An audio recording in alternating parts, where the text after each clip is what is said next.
So if you guys want to shut the doors on the sides and I can tell you so my first question is, did anyone lose a sweater today ice walking at the Salt Park? We have a sweater. See you later. Everyone goes to Salt Park. Ice walking. It's Shelby's. Okay, well it'll be in the Lost and Found if you're going to come find it.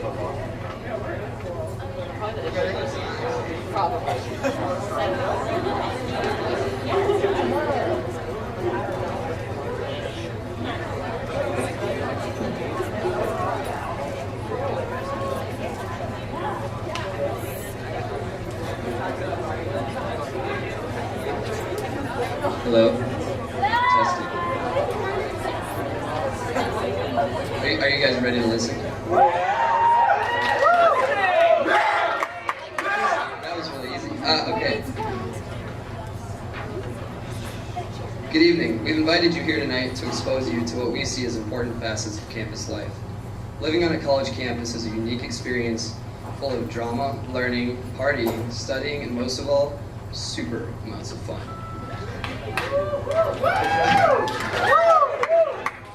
Before we discuss those issues, however, we'd like to talk to you about one that we take very seriously here at the University of Puget Sound, and that is sexual harassment and assault. Before we get started, I'm just going to give you a few definitions to make sure that we're all on the same page. First, sexual assault is sexual contact without mutual consent. Rape, we're going to define as a form of sexual assault involving penetration either orally, anally, or vaginally. Acquaintance rape is rape that is committed by someone known to the victim. And finally, we'll define sexual harassment as unwelcome, physical or verbal conduct directed toward a person because of their gender. Why so serious, you may ask? Well, it's statistically shown that 1 in 3 women will be assaulted during their college careers. Only 1 in 20 of these rapes will be reported to the police. In 10% of reported rapes, the victims are men. And more than 80% of the rapes that occur on college campuses are committed by someone that the victim knows. We're not trying to scare you. We're trying to raise awareness about the issue and provide a forum in which to discuss a topic that is difficult to talk about. Tonight we're going to focus on the topic of acquaintance rape. The skit you're about to see is indeed just a skit. This is not a true story, but it is based on many true incidents that have happened on college campuses. Finally, I wanted to let you know that we have a staff member from our Counseling, Health, and Wellness Services. Stacy is standing in the back of the room there. So if at any point during our discussions tonight or during the skit you feel like you would like to talk to someone about the issues at hand, she'll be available and she'll be here all night. So now, without further ado, we present to you When Hello Gets Out of Hand.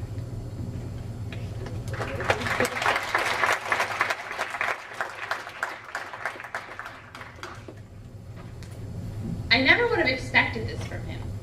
He's been my best friend for years. We've been drinking and playing Frisbee together since freshman year. He's never been the aggressive type, you know? He's a really good guy. Are you sure you have the right person? My friends and I are always saying what an awesome person he is. Maybe she's so traumatized, she just pinned this on the first person she saw. Yeah, I've heard about that. She's probably just looking for someone to blame. Or she doesn't remember. Poor girl. I don't know why she'd blame her friend, though. I mean, they've talked a bunch, And I think they've been having sex after parties for a couple of times. Yeah, in fact, he was just telling me the other day. They've been having sex for a couple of weeks. This wasn't rape. He didn't rape her. I don't know why no wasn't enough. Maybe he didn't hear me, or maybe he didn't notice that I was trembling. I guess it could have looked like I was enjoying what we were doing. And I was at first. I think I was. I mean, it could have been the beer talking, but I was feeling like I usually do, you know, all tingly.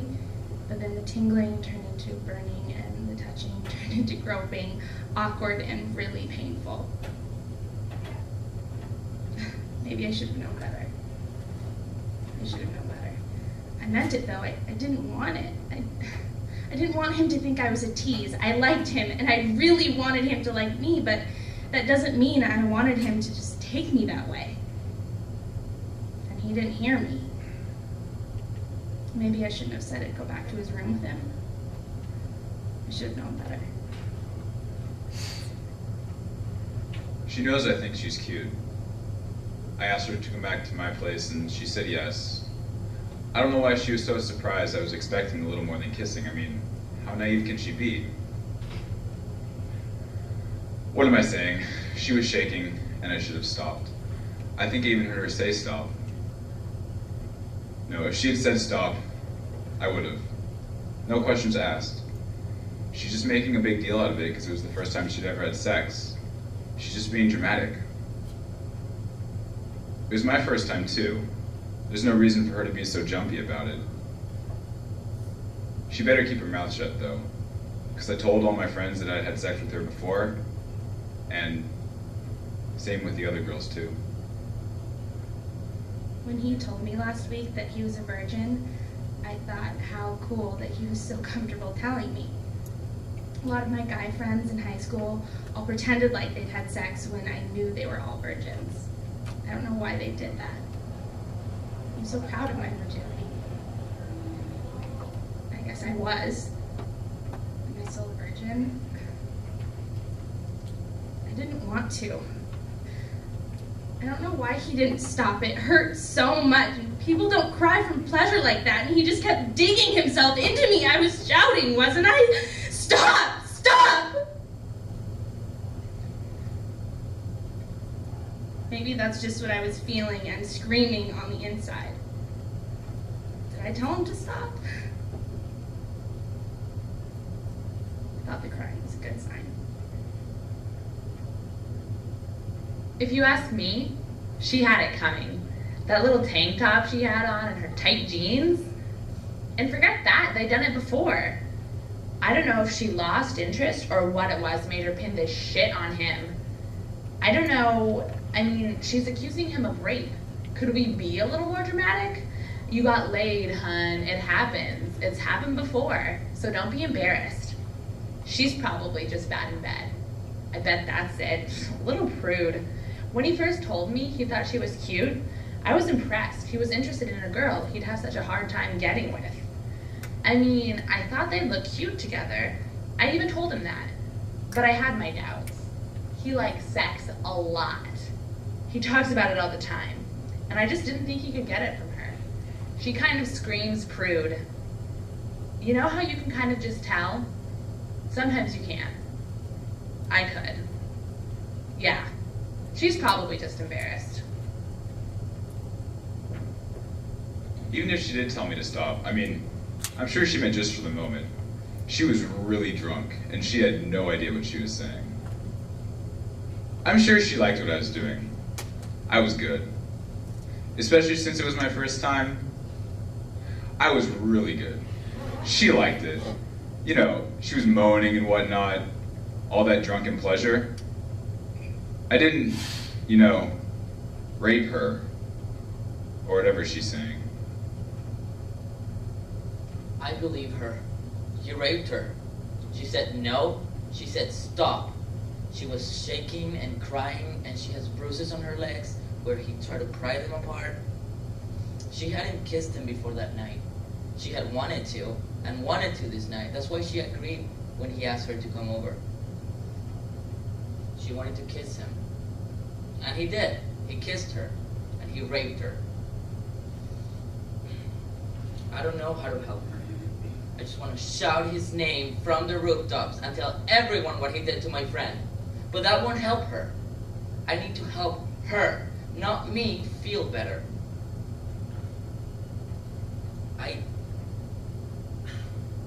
I told her to report it, but she doesn't want any more people to know. She can't separate the guy she likes from the guy that caused all these problems, and she doesn't want to get him into trouble. And I can't make her do anything. I tried at first. I said, you have to report this. You have to. But then she started pulling away from me, and I knew she didn't have anybody else. So I told her she's still a virgin. I mean, I don't know if that's true or not, but I figured that virginity is something that you only give once, and she didn't give it to him. He took it from her.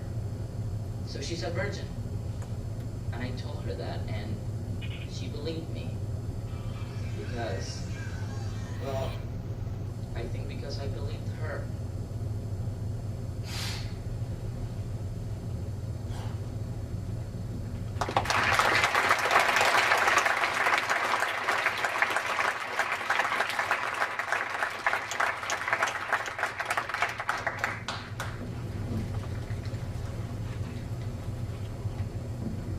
Okay, thanks for watching that with us, guys. And now we're going to break up into smaller groups. But before we do that, I just wanted to remind you again that Stacy's in the back of the room, and she will be all night if you need someone to talk to.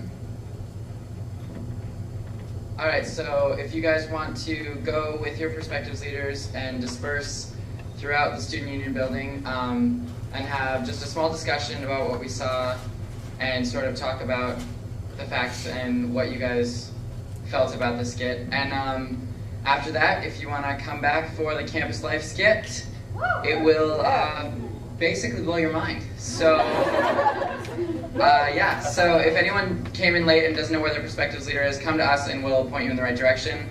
But for everyone else, yeah, enjoy your discussions.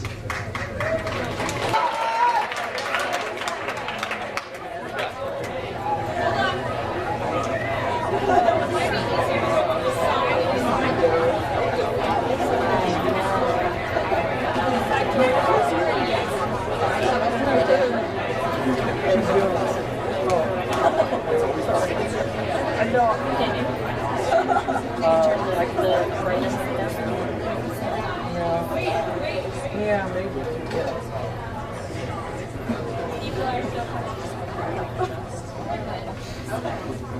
We're not starting quite yet, so.